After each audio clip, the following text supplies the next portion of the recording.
Hello everyone, welcome back to my channel. This is Bhumidaya and I have cleared NEET 2025 with 549 marks. I have also qualified JEE Mains with 96.83 percentile and IIT exam with 1292 rank. So last कुछ videos में एक common doubt था कि what is AIATS और how to prepare for AIATS.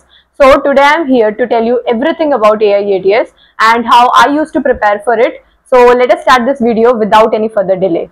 So let us start it with what is AIATS. So AIATS basically stands for All India Aakash Test Series, जो I hope तुम्हें already पता ही होगा. So basically इसमें होता क्या है कि एक ऐसी टेस्ट सीरीज है जो आकाश के सारे सेंटर्स पे एक साथ सेम डे पे कंडक्ट की जाती है. AIATS में एक कॉमन पेपर बनता है जो ऑल ओवर इंडिया आकाश के जितने भी सेंटर्स हैं उन सभी पे सेम पेपर कंडक्ट किया जाता है जो सारे के सारे स्टूडेंट्स ऑफ आकाश देते हैं. प्लस इसके साथ साथ जो दूसरे कोचिंग सेंटर्स के स्टूडेंट्स हैं वो भी इस पेपर को देते हैं. तो सिंस एक काफी लार्ज नंबर ऑफ स्टूडेंट्स ये एग्जाम देते हैं, सो बेसिकली ये हमें हेल्प करता है अपनी एक्चुअल नीट रैंक को प्रिडिक्ट करने में. ये एक्चुअल नीट रैंक तो नहीं बता सकता, बट अप्रोक्सीमेटली इसके आसपास ही नीट की रैंक भी जाती है. But to be very honest, personally मेरे केस में ऐसा नहीं हुआ था, बिकॉज मेरी जो AIATS की रैंक आती थी वो अप्रोक्सीमेटली 1000 to 3000 के बीच में रहती थी, और जो मेरी एक्चुअल नीट रैंक आई वो थी 12,500. सो इसका एक रीजन ये भी हो सकता है कि जो पेपर था वो काफी अनप्रेडिक्टेबल था. हमने वैसे टाइप ऑफ क्वेश्चंस कभी सॉल्व ही नहीं करे थे, और साथ के साथ उस पेपर को देख के students got panicked, even I got panicked. So उसकी वजह से भी काफी ज्यादा डिफरेंस क्रिएट हो गया मेरी AIATS की रैंक में और एक्चुअल नीट रैंक में. बट बाकी ऐसा कोई खास डिफरेंस नहीं होता. तो एक जो बेनिफिट होता है AIATS देने का वो तो यही है कि आपको अप्रोक्सीमेटली आपको पता चल जाता है कि आपकी कितनी नीट रैंक आने वाली है, और आपको एक रियलिटी चेक मिल जाता है. तो इसके अलावा भी इसके कुछ बेनिफिट्स है, लाइक डिटेल्ड परफॉर्मेंस रिपोर्ट. आपको पता चल जाता है कि आपके वीक एरियाज क्या है एंड आप उनको इजीली ट्रैक कर पाते हैं.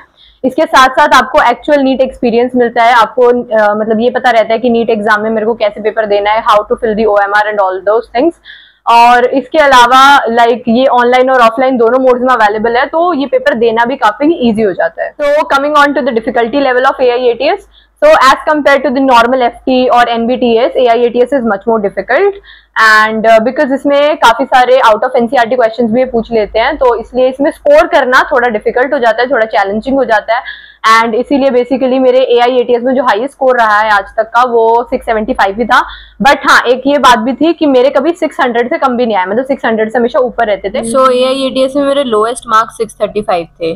So let us now begin discussing how I used to prepare for my AIATS. But before coming on to this, let me first clear कि AIATS की प्रिपरेशन की वजह से हमें अपनी एक्चुअल नीट प्रिपरेशन को नहीं छोड़ना.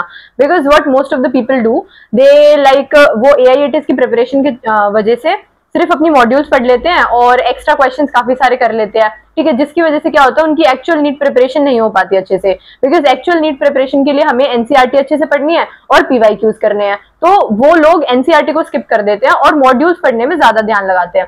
तो this is the biggest mistake. हमें ये बिल्कुल भी नहीं करना. चाहे आपका AIATS हो, FT हो, NBTS हो, FTS हो, CST हो, या कोई भी एग्जाम हो, हमें अपनी NCERT अच्छे से पढ़नी है. NCERT is a must both for NEET and all the test जो भी आप अपने कोचिंग पे देते हो.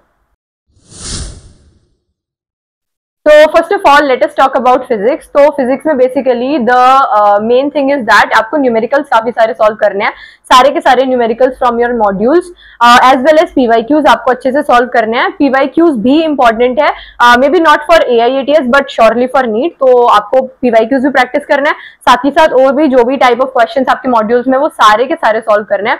तो practice as many question as you can for physics. और साथ के साथ जो NCERT में हर एक चैप्टर के लास्ट में दिए होते हैं पॉइंट्स टू पॉन्डर, वो भी पढ़ लेना अच्छे से, क्योंकि उनमें से भी क्वेश्चंस आ जाते हैं, स्टेटमेंट टाइप क्वेश्चंस आ जाते हैं उसमें से भी.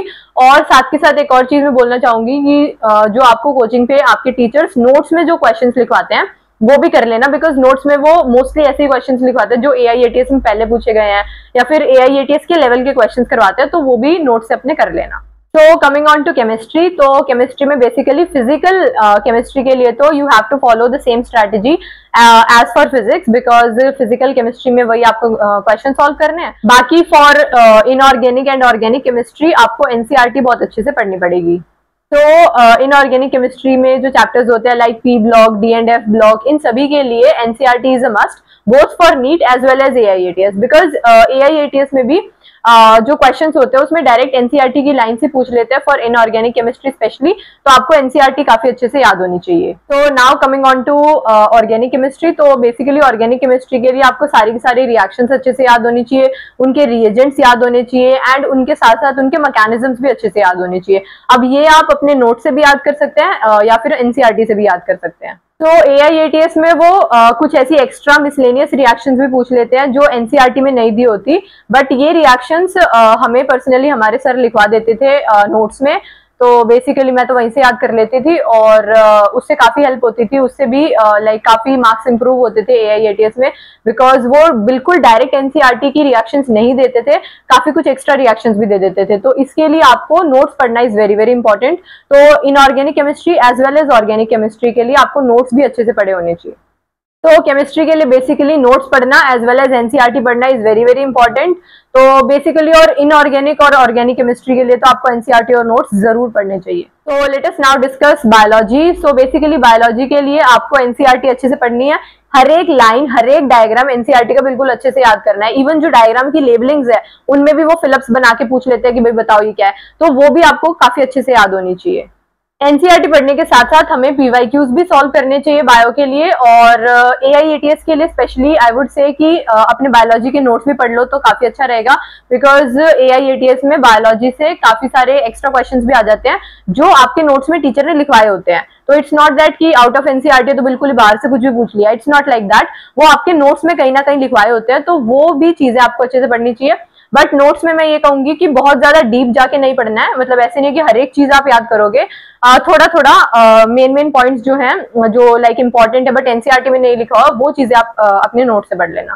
तो बेसिकली बायोलॉजी में तो आपको ये तीन ही चीजें फॉलो करनी है, that is NCERT, PYQs and अपने नोट्स। तो बेसिकली अगर आपने इतना सा भी पढ़ लिया बायोलॉजी के लिए तो that is more than enough, और मैं भी बस इतना ही पढ़ती थी, और इसी वजह से मेरे बायोलॉजी में AIATS में मेरे 360 में से 360 भी आए हुए हैं। तो अगर आप बस इतना भी फॉलो कर लेते हो तो ये काफी है। So this was all what I used to do for preparing for my AIATS.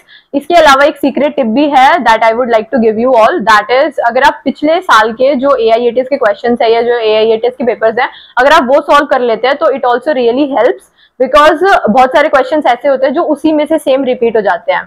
तो मैं तो ऐसे ही करती थी, अपने टीचर से जो पिछले साल के AIATS के पेपर्स होते थे वो ले लेती थी एंड उन्हें भी सॉल्व कर देती थी, और बहुत सारे क्वेश्चंस उन्हीं में से सेम टू सेम भी रिपीट हो जाते थे, और otherwise same type of questions तो बहुत ज्यादा रिपीट होते ही थे। तो this really helped me to improve a lot, and अगर आपको भी अपना स्कोर इम्प्रूव करना है AIATS में तो you should follow these steps.